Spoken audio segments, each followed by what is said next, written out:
Hai semua, Assalamualaikum dan selamat sejahtera. Anda bersama saya Fatin, saya cincau dalam sorotan berita mingguan. Tetapi sebelum saya kongsikan berita pada minggu ini, saya nak ambil satu komen dari video vaksin pada minggu lalu. Dari Buncit Bergaya namanya. Okey, secara ringkas ya, komen dia ada cakap, dengar cerita ada yang kata dos kedua vaksin ni kuat sikit sampai boleh demam.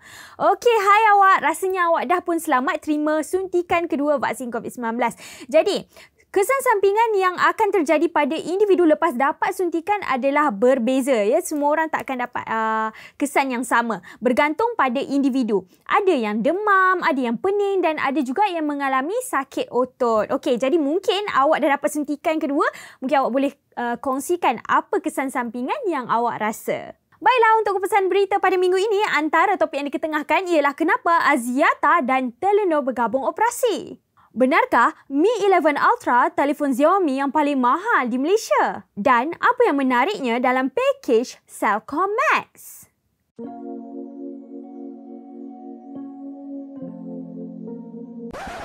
Apa dia? Tak dengar lah. Oh maaf, lupa nak padamkan ANC dekat phone telinga ni. Memang power lah phone telinga Jabra Elite 85T ni.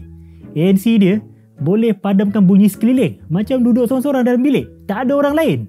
Lepas tu bateri pun tahan lama. Nah, phone telinga ni je, bateri dia boleh tahan 5.5 jam. Kalau dengan bekas pengecas ni, 25 jam boleh bertahan. Anda tahu berapa harganya? RM1,049. Tapi, anda boleh dapatkannya secara percuma kalau sertai pertandingan kami ni. Senang je. Tinggal komen dalam video YouTube bawah ni. Maklumat lanjut dalam video description YouTube ni ya.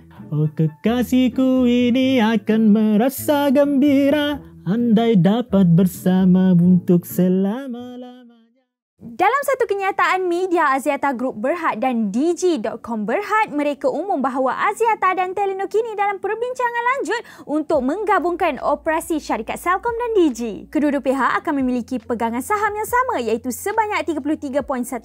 Selebihnya dimiliki oleh institusi dana Malaysia. Syarikat gabungan ini akan menjadi peneraju telekomunikasi dengan menggabungkan operasi Axiata dan Telenor di Malaysia bagi memacu perubahan negara ke arah masyarakat digital berpendapatan tinggi. Perkara ini selaras dengan usaha kerajaan Malaysia untuk mempercepatkan pembangunan 5G dan memberikan pengalaman dan perkhidmatan jalur lebar berkualiti tinggi. Kedua-dua pihak akan berusaha memuktamadkan perjanjian berkaitan penggabungan dalam suku kedua tahun 2021 menuruti usaha wajar yang dilakukan. Anda rasa apabila kedua-dua syarikat ini bergabung nanti, capaian internet 5G dapat diakses di semua lokasi tak? Dan apa agaknya perubahan yang ketara nanti? Ketibaan Mi 11 Ultra mencatat satu rekod baru untuk Xiaomi di Malaysia kerana ia menjadi telefon pintar Xiaomi paling mahal pernah dijual di sini berharga RM4,299. Mi 11 Ultra memiliki chip pemproses Snapdragon 888 bersama RAM LPDDR5 12GB dan storan UFS 3.1 256GB. Skrinnya dari jenis AMOLED berukuran 6.81 inci dengan resolusi ultra tinggi WQHD+ dan kadar penyegaran 120Hz. Baterinya berkapasiti 5000 mAh dan menyokong pengecasan pantas berwayar dan wireless 67W. Ia adalah telefon pintar pertama Xiaomi diiktiraf Khalis Air IP68. Terdapat 3 kamera belakangnya dengan kamera utama 50MP. Dua lagi ialah kamera ultra lebar dan kamera telemakro. Kedua-duanya memiliki sensor Sony IMX586 48MP. Kamera hadapan pula 20MP. Terletak di dalam lubang di dahi skrin. Macam saya cerita pada minggu lalu, keunikan utama Mi 11 Ultra adalah pada skrin kedua di bahagian belakang, terletak di tepi kamera. Skrin ini kecil je. Ia boleh paparkan pelbagai notifikasi, teks atau gambar yang anda mahu. Anda nak beli tak Mi 11 Ultra ni? Unik tau. Ada paparan kecil di belakang telefon. Tetapi dengan ada skrin tambahan ni, anda rasa bateri boleh tahan lama ke? LG mengesahkan bahawa syarikat itu berhenti menghasilkan telefon pintar setelah lama bertahan. Jadi, LG akan fokus kemampuan menghasilkan peranti pada bidang lain seperti komponen kenderaan elektrik, alatan rumah pintar, robotik serta platform dan perkhidmatan lain. Salah satu punca LG berhenti hasilkan telefon pintar ialah kerana mereka mengalami kerugian selama 5 tahun terakhir perniagaan. Lepas tu perlu tanggung komitmen sebanyak $5 bilion. Menurut LG, telefon pintar yang ada akan tetap dijual tetapi perniagaan telefon bimbit dijangka ditutup sepenuhnya pada 31 Julai walaupun masih ada lagi model yang tidak terjual. Jadi, siapa yang nak beli telefon LG boleh dapatkan sekarang sebelum jualan diberhentikan. Siapa ada pengalaman guna telefon pintar LG? Pada pendapat anda, hebat tak jenama LG ni?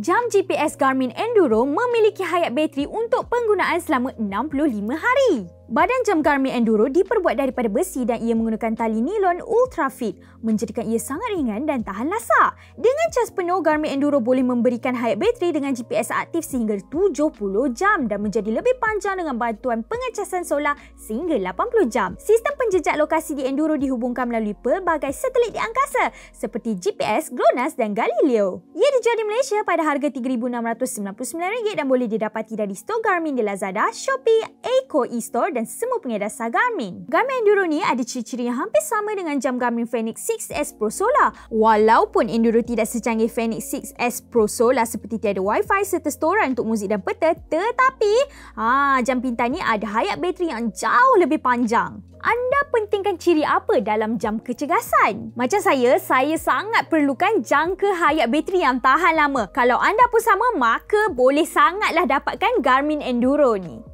Bagi meningkatkan lagi tahap piawaian perkhidmatan pelanggan, Suruhanjaya Komunikasi dan Multimedia Malaysia SKMM menjemput orang ramai dan pihak berkepentingan memberikan pandangan bagi piawai wajib untuk kualiti perkhidmatan atau MSQOS Industri Telekomunikasi. Orang ramai dan pihak-pihak berkepentingan boleh menyemak semua cadangan MSQOS yang bakal diperkenalkan dan memberi ulasan masing-masing selepas membaca notis dan dokumen MSQOS bermula 8 April 2021 sehingga jam 12 tengah hari 4 Jun 2021. Contoh, perkhidmatan pelanggan akan menyelesaikan 80% aduan bil dalam masa 3 hari bekerja. Kalaulah anda rasa 3 hari ni lama sangat, anda boleh bagi cadangan 24 jam ke? Bergantunglah kepada cadangan anda. Apa yang anda rasa ada kekurangan dalam piawaian MSQOS ni? Contoh macam kelajuan jalur lebar yang kurang memuaskan ke? Atau apa-apa lagi, ada tak? Mi Smart Band 6 akan dijual di Malaysia tidak lama lagi dengan diskaun eksklusif sebanyak RM20 untuk pembelian terawal di Lazada. Harga rasminya telah ditetapkan kepada RM189. Jika beli awal, maka dapat potongan RM20 tinggal RM169 sahaja. Ia akan dijual di Malaysia bermula 15 April 2021 di store rasmi Xiaomi di Lazada dan Shopee serta kedai Mi Store dan semua pengedar sah Xiaomi di Malaysia. Terdapat 6 warna tali boleh tukar untuk Mi Smart Band 6 iaitu hitam, oranye, kuning, hijau, ivory dan biru. Antara naik taraf yang terdapat di Mi Smart Band 6 adalah skrin AMOLED 1.56 inci 50% lebih luas serta sensor oksigen dalam darah. Hayat bateri Mi Smart Band 6 masih kekal panjang sehingga 14 hari dengan sekali cas. Bateri sebesar 125 mAh di dalamnya mengambil masa kurang dari 2 jam untuk dicas penuh. Anda bila cari jam kecergasan kan?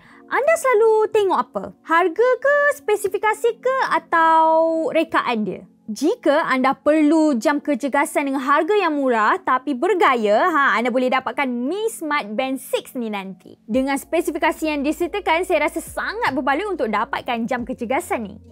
Celcom telah melancarkan pakej Celcom Max gabungan pelan jalur lebar Celcom Home Fiber dan pasca bayar Celcom Mega dalam satu bil. Tarikan utama Celcom Max ni ialah Celcom Max Value iaitu penjimatan RM21 sebulan untuk seumur hidup. Harga ni adalah gabungan Celcom Home Fiber dan Celcom Mega untuk selama-lamanya. Plan Celcom Home Fiber ditawarkan dari 100 MB per second sehingga 500 MB per second. Ia menyediakan internet berkelajuan tinggi di rumah tanpa had kuota. Pelan Celcom Mega pula boleh dilanggan dari RM80 sebulan dengan panggilan tanpa had bersama internet berkelajuan tinggi dan kuota dari 40GB. Penjimatan yang boleh didapati di Celcom Max adalah Max Savvy iaitu pembelian peranti dengan harga yang lebih murah dari biasa. Celcom menyediakan TV Android Sharp dan laptop Microsoft Surface bersama langganan Celcom Max. TV Sharp 60 inci dengan Android TV boleh dimiliki dari RM2,400, penjimatan sebanyak RM2,599 dari harga asal. Laptop Surface Pro X 256GB LTE pula ditawarkan berharga RM5,800, penjimatan sebanyak RM638 serta datang bersama tertikus, Bluetooth dan papan kekunci Type cover percuma. Kepada sesiapa yang berminat untuk melanggan pakej Cellcom Max yang menggabungkan internet di rumah dan mudah alih dalam satu bil, boleh mengunjungi mana-mana cawangan Cellcom Blue Cube, rakan peniaga sah Cellcom, atau hubungi pusat khidmat pelanggan Cellcom di talian 1111 atau 019-60111111. Maklumat lanjut boleh didapati di laman web Cellcom Max. Itu sahaja berita untuk kali ini. Terima kasih kerana menonton. Sebelum itu, tak lama lagi kita dah nak masuk bulan Ramadan, Saya nak tahu apa persediaan anda. Dah berlatih bangun sahur atau ada tak berlatih kawal pemakanan ke? Apa pun, saya nak ambil kesempatan ini untuk mengucapkan selamat menyambut bulan Ramadan dan berpuasa kepada semua umat Islam, khususnya penonton di saluran YouTube saya Cincau BM. Pastikan anda minum dan makan mencukupi ketika sahur. Pastikan anda minum banyak air ketika sahur dan berbuka. Nanti kalau kurang air, demam pula, dah tak larat nak puasa. Baiklah, sila komen tentang video saya di bawah kerana komen anda sangat membantu untuk perkembangan video saya. Jika anda sukakan video ini, sila tekan like dan subscribe saluran YouTube saya Cincau BM. Ikuti kami juga di Twitter, Facebook dan Instagram. Kita jumpa lagi pada video yang akan datang. Saya Fatin, saya Cincau. Bye!